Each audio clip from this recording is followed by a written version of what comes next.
नमस्कार भक्तों। गरुड़ पुराण के भाग 5 में हमने जाना कि जीवात्मा के पाप और पुण्यों की गणना कौन रखता है और उस जीवात्मा के शुभ अशुभ कर्मों का वर्णन चित्रगुप्त जी से कौन करता है।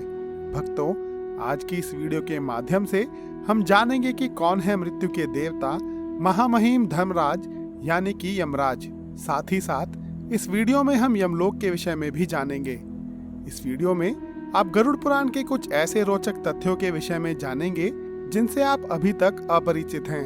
भक्तों, हमारे चैनल द डिवोट टेल्स के माध्यम से हमारा यह प्रयास है कि प्राचीनतम वेद व पुराणों से जुड़े तथ्यों की सटीक जानकारी आप तक पहुंच सके और आप अधिक से अधिक आध्यात्मिक और धार्मिक ज्ञान प्राप्त करें। हमारा आपसे यह आग्रह है कि वीडियो को अंत तक देखते हुए ज्यादा से ज्यादा इस वीडियो को लाइक और शेयर करें तथा कमेंट बॉक्स में जय श्री हरि विष्णु लिखकर जयकारा अवश्य लगाएं। भक्तों, जीवात्मा के पाप और पुण्यों की गणना के पश्चात अब उस जीवात्मा को बहुधर्म भीति भवन नगर से यमलोक की ओर प्रस्थान कराया जाता है।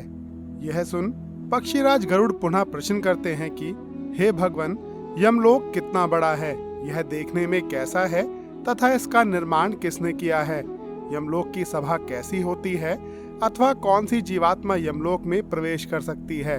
हे प्रभु, मेरे इन सभी प्रश्नों के उत्तर आप मुझसे कहिए।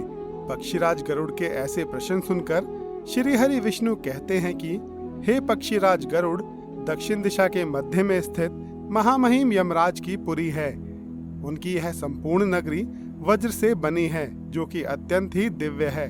देवता और असुर भी उसका भेदन करने में असमर्थ हैं। वह आकार में चौकोर है तथा उसमें 4 द्वारों सहित 7 चार दीवारी हैं। यमराज स्वयं अपने दूतों के साथ ही इस नगरी में निवास करते हैं। प्रमाणतः यमलोक का विस्तार 1000 योजन है।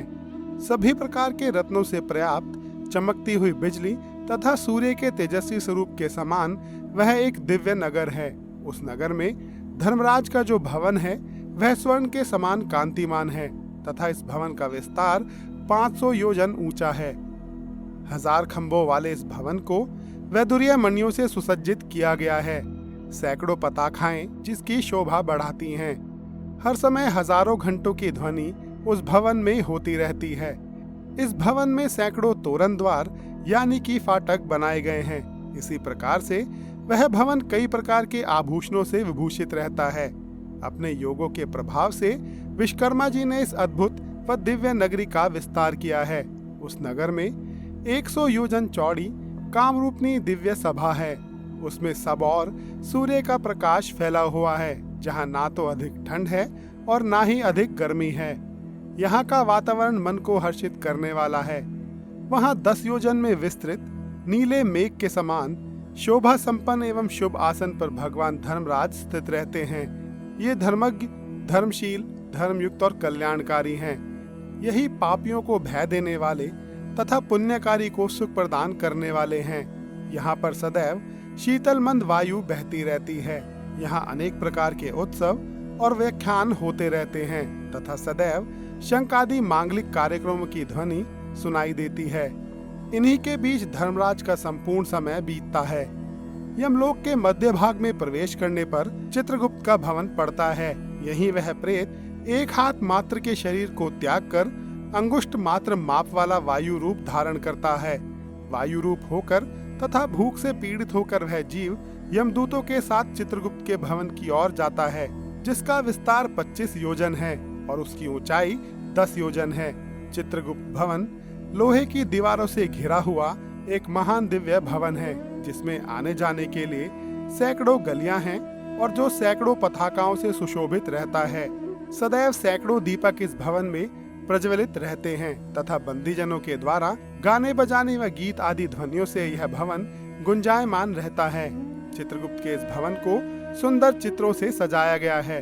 इस भवन में मुक्ता मणियों से निर्मित परम विस्मयकारी एक दिव्य आसन है, जिसके ऊपर बैठकर चित्रगुप्त मनुष्य अथवा अन्य प्राणियों की आयु की गणना करते हैं। किसी के पुण्य और पाप के प्रति कभी भी उनमें मोह नहीं होता।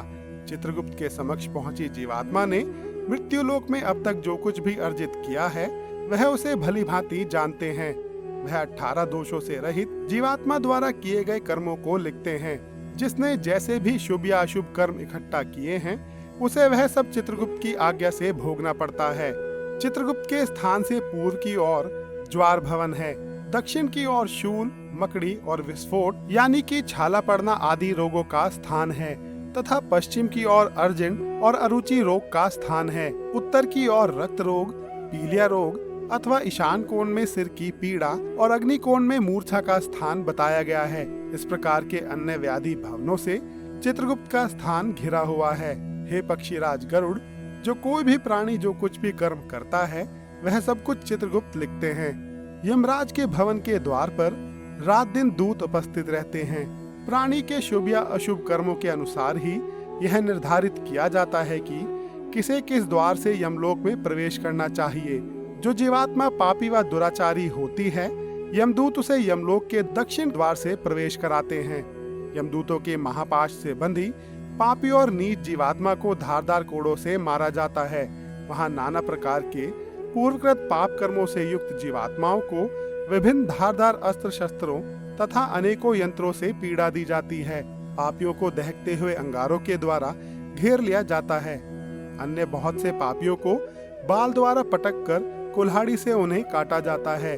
पूर्व कर्मों के फल अनुसार वह चिल्लाते हुए दिखाई देते हैं।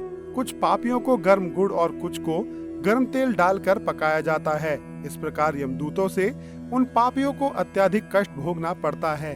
पापी जीवात्मा अत्यंत निर्दयी यमदूतों से बार बार क्षमादान की प्रार्थना करती है, परंतु यमदूत उसकी एक नहीं सुनते। इसके अतिरिक्त हे खगेश, जो जीवात्मा सौम्य व सुकृतिमान होती है उस जीवात्मा को उत्तर दिशा के द्वार से प्रवेश कराया जाता है। इसलिए उत्तर दिशा के द्वार को सबसे उत्तम माना गया है। जिन जीवात्माओं का प्रवेश उत्तर दिशा से होता है वह जीवात्माएं वहां सुख को भोगती हैं और उनके लिए नाना प्रकार के भोजन की व्यवस्था भी की जाती है। पुण्यकारी व्यक्ति को विमान द्वारा दूर से ही आता देखकर यमराज भी अपने आसन से खड़े होकर उस पुण्य जीवात्मा का स्वागत करते हैं। भक्तों, गरुड़ पुराण के अगले भाग 7 में हम जानेंगे कि यमलोक के 4 द्वारों में कैसे कराया जाता है जीवात्मा का प्रवेश। यदि यह वीडियो आपको पसंद आई हो तो वीडियो को लाइक, शेयर और हमारे चैनल द डेवोट टेल्स को सब्सक्राइब अवश्य करें। यदि इस वीडियो से संबंधित आपके कोई प्रश्न या अन्य कोई विचार हैं तो आप हमें कमेंट बॉक्स में कमेंट कर बता सकते हैं। धन्यवाद। जय श्री हरि विष्णु।